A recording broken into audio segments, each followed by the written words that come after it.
Hi, how's it going? My name's Jake. I'm JB. And we're in August Burns Red. Jake and I are biased because we're in the band. And I don't think you would be in a band that you didn't like. At least I can't imagine being in a band that I don't like. Yeah, that would be awful. So I think I'd still like August Burns Red if I wasn't in the band. I would. I liked them before I was in this band. Like, their record Bill Seeger came out and I really enjoyed that, and then I found out that they needed a vocalist. And so I was like, wow, that's a huge opportunity, because I actually really like their style of writing, and I would love to be in a band. So then I tried it out, and here I am, in a band that I like. So that's good.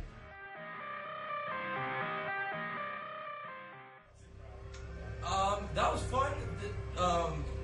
It was a little embarrassing because the shirt that I wore ripped this huge hole in the side, and yeah, like right in the armpit area. And then my pants ripped a huge hole in the crotchal region, like this big. Are you getting that? Are you looking down here? It's like this big. It was this big. Not allowed to see that. Very embarrassing. Zooming in. Very embarrassing. The inner part of a man's thigh is disgusting. It's very pale down there. You know, there's some hair. So anyways, we tried to cover that up. But other than that, the video shoot was a lot of fun. It was exciting. A lot of energy. You know, we had our friends, some of our friends there. This music industry is so much more about the business side than the music side. I mean, that's not what people probably think or imagine, but it is. If you're not business savvy and your band's awesome, but you make poor business decisions, you are not going to make music as a career. It just won't happen.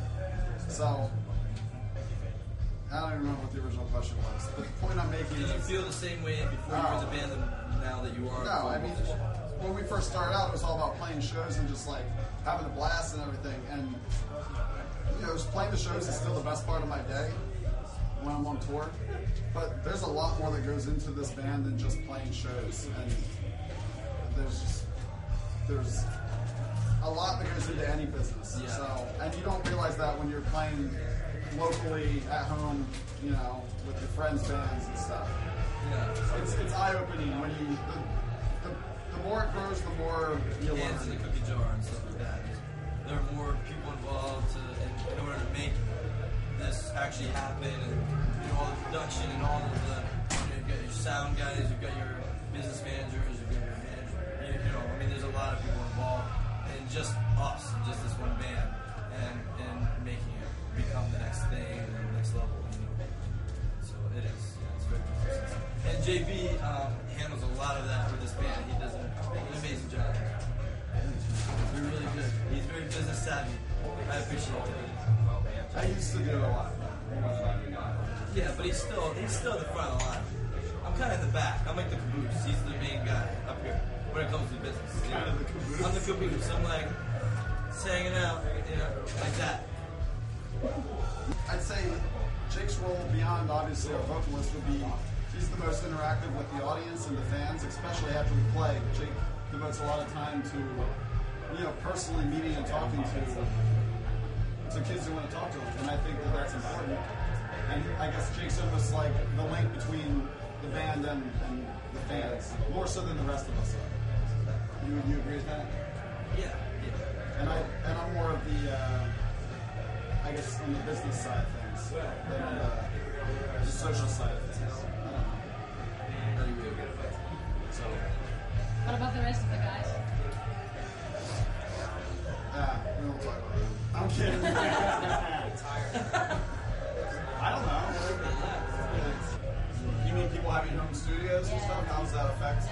Well, I think as recording software and home studios become more and more popular, it's going to, I think, ultimately hurt big producers more than anyone else, because if you can go to some kid's basement and make an awesome sounding record, then why would you spend tens of thousands of dollars with some producer who can do the same thing for you when you can just do it for a fraction of the cost in your basement?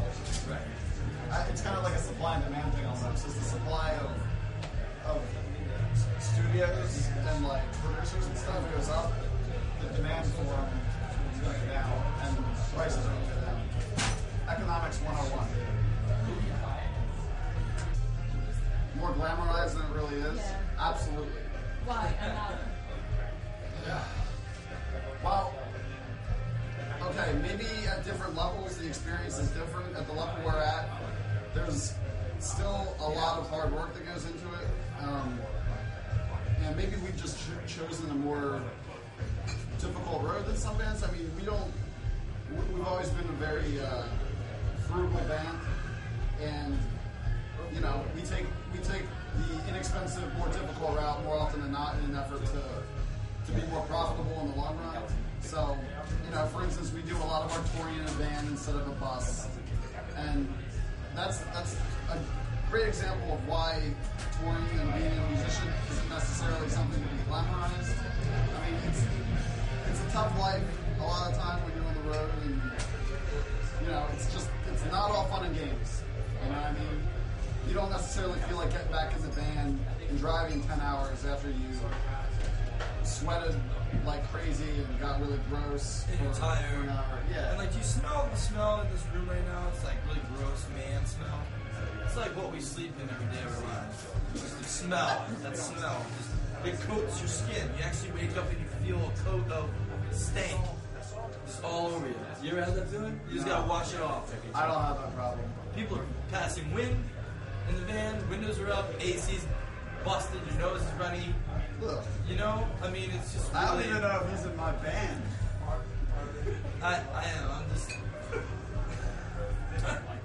it can be difficult. But it's cool at the same time.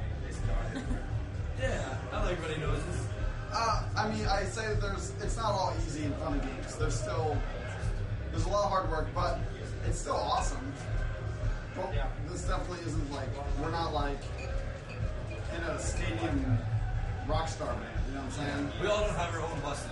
Well, we don't even really have a bus. We don't have a bus. We don't have a bus, period. But when we get to a bus, we would not have our own buses.